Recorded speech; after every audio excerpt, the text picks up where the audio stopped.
Selamat sore, atau selamat siang, atau selamat pagi teman-teman. Kita bertemu lagi di materi kita di bisnis logistik di chapter yang ketujuh. Saya sengaja buat dalam bentuk video untuk memenuhi persyaratan dari kampus bahwa kita harus online 2 kali ya. Jadi saya buat di chapter yang ketujuh ini materi lewat video. Jadi dimanapun teman-teman bisa menontonnya, bisa menyimaknya ya. Nanti setelah disimak mulai dari awal sampai akhir, nanti di WA di grup tulis nama ya, nama aja, tidak usah nimnya. Kemudian nanti tulis di sana udah disimak dari jam sekian sampai jam sekian dan selesai ya.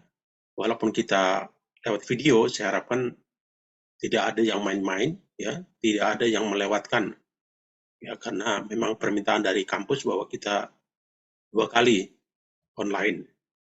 Baik, kita akan masuk ke materi kita. Saya harapkan semua bisa mendengarnya. Cuma lebih fleksibel ini karena dalam bentuk video. Jadi ketika dimanapun bisa ditonton, bisa disimak dengan baik. Oke, kita masuk ke materi kita dengan judul di sini Electronics Dokumen sebenarnya, elektronik dokumen. Cuma kan dokumen itu bermacam-macam ya. Dokumen itu bermacam-macam. Ada dokumen untuk udara, ada dokumen untuk laut ya, lewat laut ya. Jadi sini ada dicantumkan di sini dokumen elektronik ya. Dokumen elektronik ini to house RW bill, apa house RW bill, apa master RW bill, mungkin udah pernah dengar ya, atau bill of lading dan master bill of lading, aja juga CW bill atau juga FCR. Mungkin tidak semua kita bahas, tapi ini secara umum kan kalau udara ini house RW bill sama master RW bill, laut bill of lading atau CW bill atau master bill. Kalau FCR itu forwarder cargo receipt, itu biasanya ketika barang diterima di gudang sudah dikeluarkan dokumennya. Nah, kalau di dokumen tersebut pasti dicantumkan cargo receive date, tanggal penerimaan kargo, karena kapal belum berangkat, tapi barang sudah masuk di gudang. Sementara kan customer ingin mendapatkan uangnya dari bank lewat LC, jadi dia minta dulu FCR, forwarder cargo receipt, walaupun kapalnya belum berangkat, tapi barang sudah di gudang. Oke. Kita bahas dulu RW bill dan bill of lading ya. Kalau RW bill itu untuk udara ya, untuk udara. Tapi kalau bill of lading itu untuk laut ya. RW bill untuk udara ya, menggunakan pesawat atau kargo udara, ini bill of lading untuk laut ya.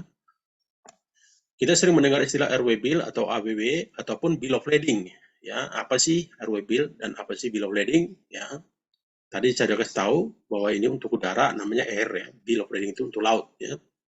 RW bill dan bill of lading sebenarnya sama saja, yaitu dokumen penting pengangkutan barang yang berfungsi sebagai tanda bukti penerimaan barang ya, penerimaan barang oleh pengangkut atau transporter ya. Jadi tanda bukti. Jadi biasanya di dokumen itu di RW bill, baik di bill of lading itu dicantumkan siapa nama shipper, siapa konsaininya, siapa notify partinya, pihak yang diberitahukan, apa nama kapalnya, setelah itu kapalnya nomor berapa atau voyage berapa, terus barangnya apa, berapa banyak gitu, berapa karton, berapa kuantitinya, barangnya jenisnya apa, terus ada gross weight-nya, ada net weight-nya, ada volumenya ya. Itu ya. Sekali lagi RW bill dan bill of lading. Sekali lagi RW bill untuk udara, bill of lading untuk laut ya, pengangkutan lewat laut. Bedanya AWB atau RW bill digunakan untuk moda angkutan transportasi udara ya, sedangkan bill of lading digunakan untuk transportasi laut atau by ocean atau by sea. Ini by air atau lewat udara ya.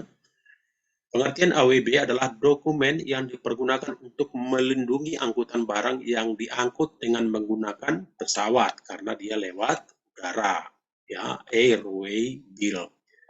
AWB adalah dokumen yang harus ada pada setiap pengangkutan udara ya. Kalau lokal sebut juga SMU, surat muatan udara ya. Tapi kalau internasional biasanya airway bill, AWB. Ada namanya house airway bill, itu dikeluarkan oleh freight forwarder. Ada master airway bill dikeluarkan oleh pihak airline atau penerbangan ya, seperti Garuda dan lain-lain.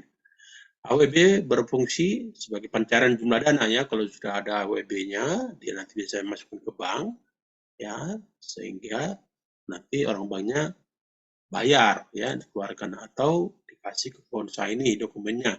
Nanti konsignee transfer uangnya. Konsignee itu artinya pembeli ya, customer. Ada dua jenis airway bill AWB ya. Satu HAWB ya, HAWB atau house ya, house airway bill.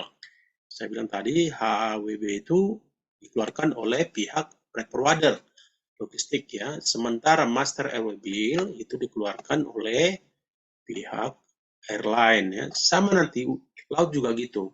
Ada disebut dengan house bill of lading, itu dikeluarkan oleh freight forwarder, sementara master atau ocean bill of lading dikeluarkan oleh pihak pelayaran.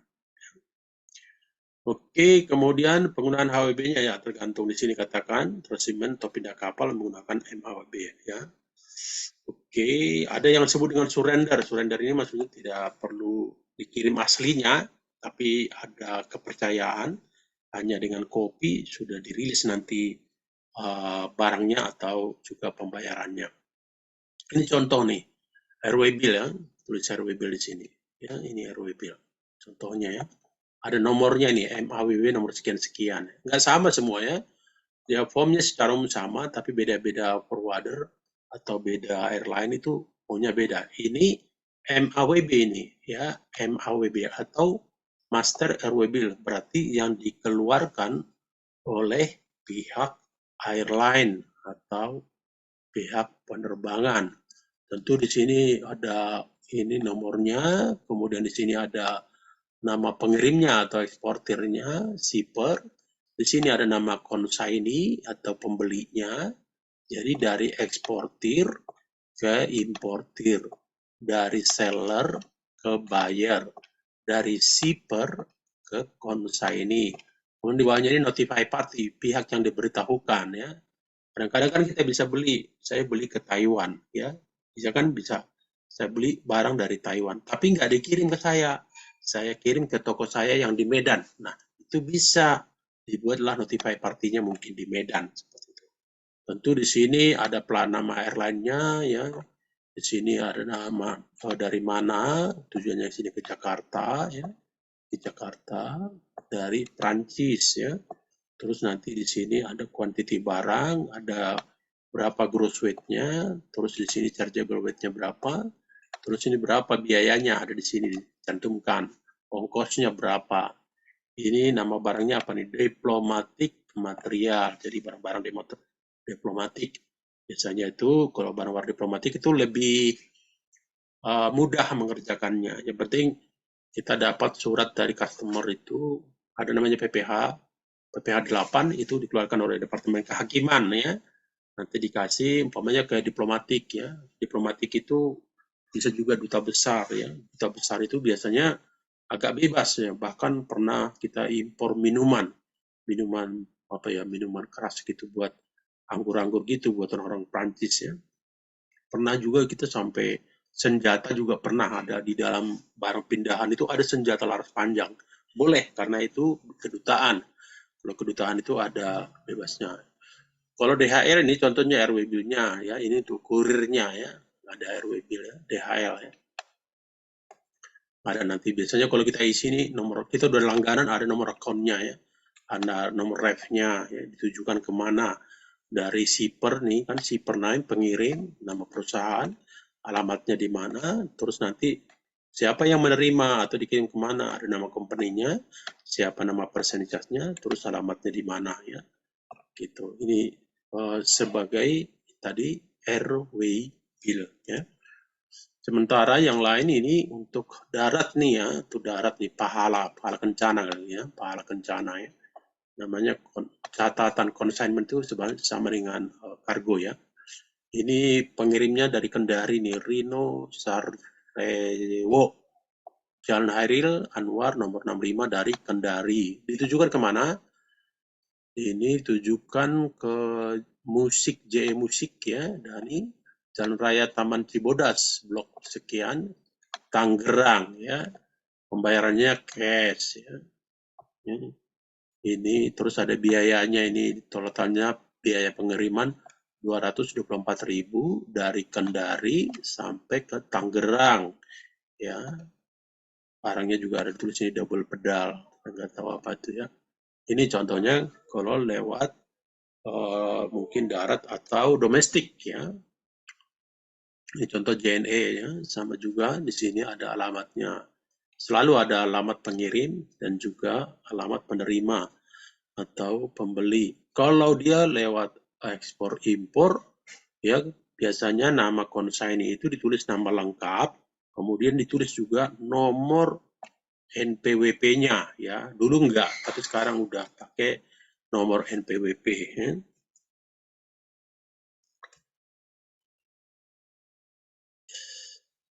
Oke, selanjutnya kenapa ini enggak gerak? Bentar ya, ini enggak gerak. Kita ulang lagi. Stop share dulu. Oke. Kita buka lagi, share lagi.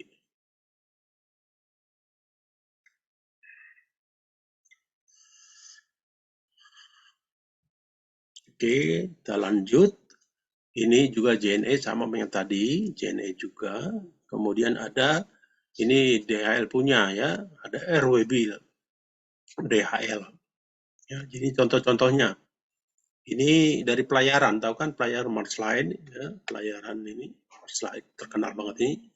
Dulu dia itu, apa namanya, dulu dia membeli namanya Silen ya. Oke, kemudian ini nama BL-nya, berarti ini namanya Master Bill of Lading, kan dikeluarkan oleh pihak pelayaran.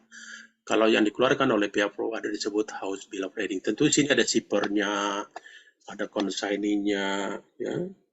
Kemudian ada details kargonya kecil-kecil ya, tapi di sini juga ada harganya. Kalau freight-nya itu apakah collect ataupun prepaid ya.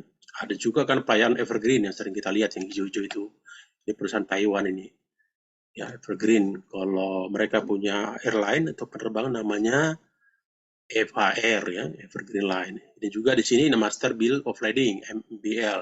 Tentu ada nama shipper-nya, ada nama consignee-nya, ada nama notify party-nya, ada berapa kontainer, ada nomor kontainernya sama seal-nya, berapa kuantitinya, terus berapa gross weight-nya, berapa volumenya juga ada.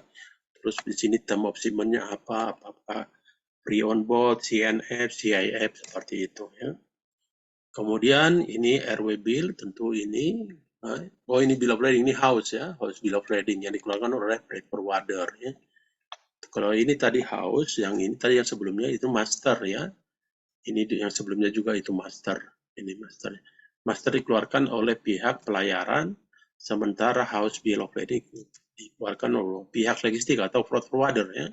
Freight forwarder ya. Di sini juga sama tadi isinya. Yang beda itu hanya di shipper sama consignee. Kalau di shipper di House BL itu, shipper itu namanya yaitu pabrik ya. Di mana alamat pabrik, umpamanya di Cibinong, ya. Pembelinya umpamanya di Singapura, di mana umpamanya di Changi ya. Jadi alamat pabrik di Cibinong, sini Changi. Itu kalau di House Bill of Lading. Kalau di Master Bill of Lading di sini bukan nama si shipper pabrik, tapi nama itu nama freight forwarder di origin di negara asal. Di sini nama freight forwarder dan alamatnya yang ada di negara tujuan tadi saya bilang di Changi, Singapura sebagai contoh ya. Nah ini juga dari KMTC. KMTC ini kan punya Samudra Group ya, punya Korea ini. Ini juga Master Bill of Lading, ini kapal-kapal mereka, contohnya KMTC ini. Kayaknya ini Korea. Sama sini tadi kalau Master Bill of Lading ini namanya si freight forwarder di origin, kemudian ini nama freight forwarder atau agent di destinasi. Sama ini ada details-detailsnya. Ya. Seperti itu. Ini juga ada bill of lading, ya. Contoh-contohnya saja. Tadi KMTC kan ada logonya, ya. ini logonya di freight forwarder gitu. Ada detailnya sama dibuat.